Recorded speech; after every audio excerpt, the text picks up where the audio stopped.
takabva kwachivi nasekuru vangu rimwe gore tasvika palala pansi pagwera. Tasvika palala pansi pagwera apa pane munhu ataida kuona zvakanzi hamuchakwanisa kumuona motozomuona mangwana. Kana sekuru saka toita sei manje apa kuri kutonhora tine kahonda tumahonda katanga tinako kamota saka todzokera kumusha tienda kuHarare tozodzo.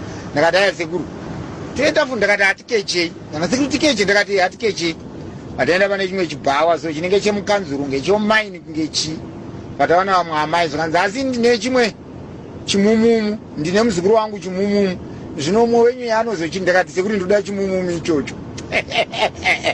Ndakati sekuru ndoda Chimumu ichocho. Ndo chandiri kuda ichocho. Chibva taenda kamba kacho kanga nekabedroom, kanga nemubhedha ane kakitchen.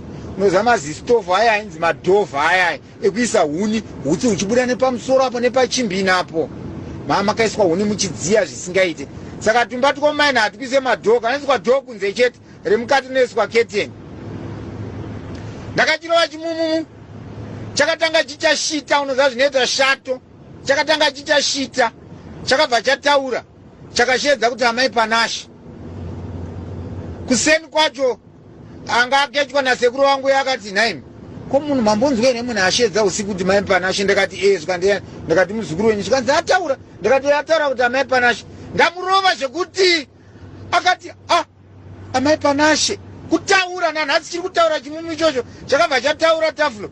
Chakabva chataura zvachose kusvika nhasi. Kwangu kusati kwaane mafoni saka sekuru wangu ane foni achatanga mafoni aya. Chaiuya pakobox kuti dai madzoka futi. Saka vachinzwa nasekuru isati namborara takateerera chete. Uchirova marovero ako aya babaza. Ndikati sekuru ini munondiziva. Zvikanzi kana ndine yakatara akati muzukuru wako anodhonza anokakata.